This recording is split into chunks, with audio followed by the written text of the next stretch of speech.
This is a new series that we're very excited about called The Story Behind the Success.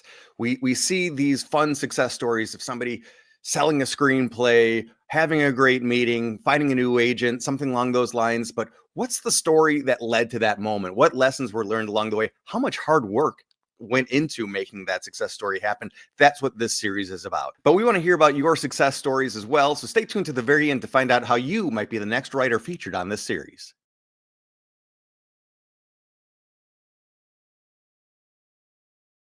I'm Ali Imran Zaidi, and I am the grand prize winner for the 2024 Shoot Your Short. I think about all of the, you know, it's almost like the Malcolm Gladwell 10,000 hours kind of thing, right? Like you spend a lot of time just working on ideas, working on thoughts. I spent a few years making little short films and web series and things like that, and that sort of rapid cycle of both success and failure is so informative, and it really like helps figure out like where what your voice is, what your capabilities are, what your strengths are. And what I learned from that is I really wanted to focus more on my writing, and so I spent a lot of time after that just writing nonstop. TV pilots, features, short films, like things that I don't intend to ever shoot or even, do anything with, but just because I had an idea and I thought that, hey, maybe there's something there. So just exploring every idea to the finish. And of course, finishing each thing emboldens you for the next thing. And so, I would have all these sort of ideas that I would just turn into things. And that's how I got my management. That's how I started, doing what they call the bottled water tour. Although now it's post-pandemic, it's the Zoom tour, and you get your own bottled water.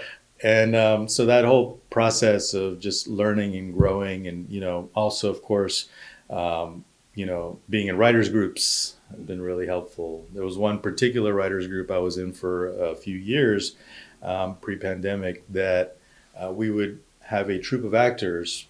It was called Deadline Junkies. And the goal was that each writer would have a particular deadline, and then they would cast out of the pool of actors, and we would do table reads in a small theater in North Hollywood.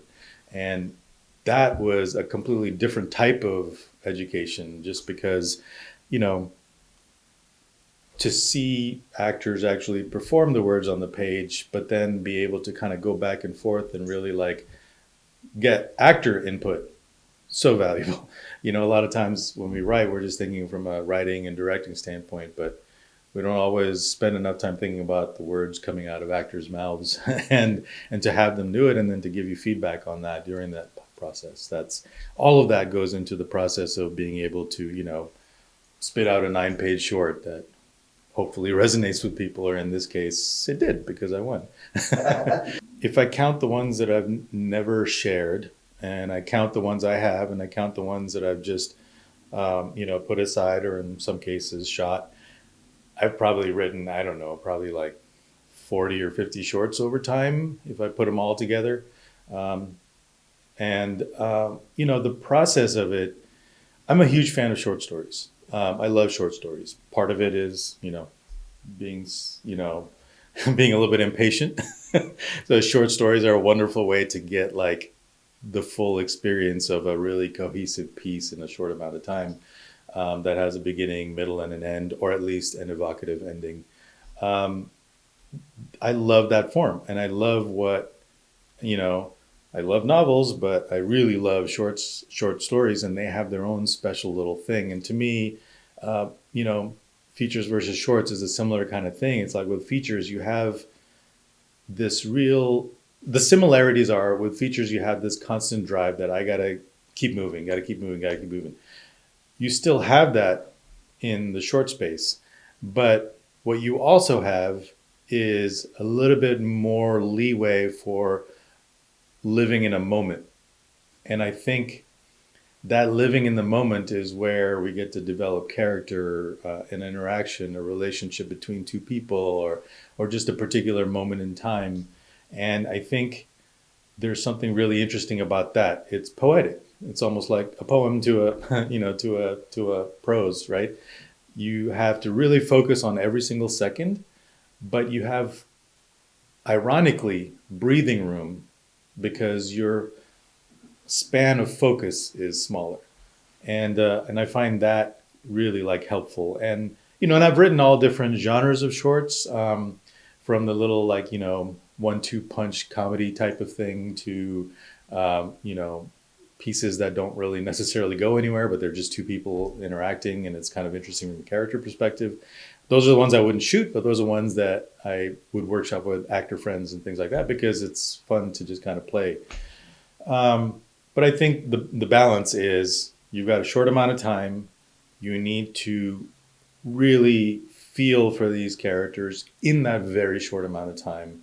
And the process of getting there is this weird, threading a needle of both get on with it, but also breathe with me, and that's the kind of thing I love about shorts. And I think that's where I focus on, is always character.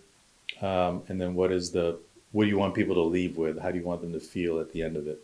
This one, I just worked with a couple of writer-director friends to kind of hone the subject matter and make it feel right on the page. In this particular one, it was one of those lightning bulb kind of stories. Strangely, so I have a 4-year-old son. Well, he was 3 years old at the time. He woke up one morning and he told me, I had a dream about a boy with a dinosaur head. And so I asked him, oh, really? What was it about? What happened? And he didn't have any, there was nothing. There was no meat behind it. It was just a title. And I was like, well, that's a fantastic title. I don't know what it is. And I think just because of what was going on in the world and all that kind of stuff, the subject matter in my head suddenly went to the title. and literally that day, my son went off to school, and then I sat down at my desk to work on other things, and instead got completely lost in this idea.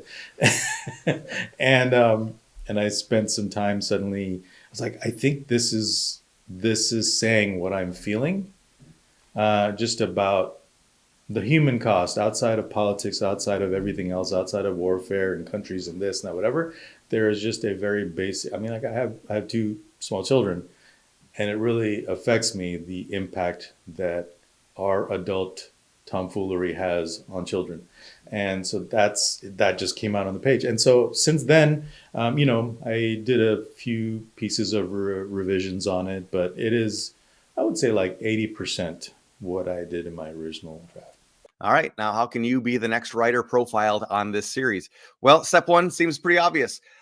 Create a success story. Write it down on your ISA profile. It's free to have an account. It's free to create a success story. After that, it's up to you. Do you want to be interviewed by me, or would you want to just self-record something and send me a file?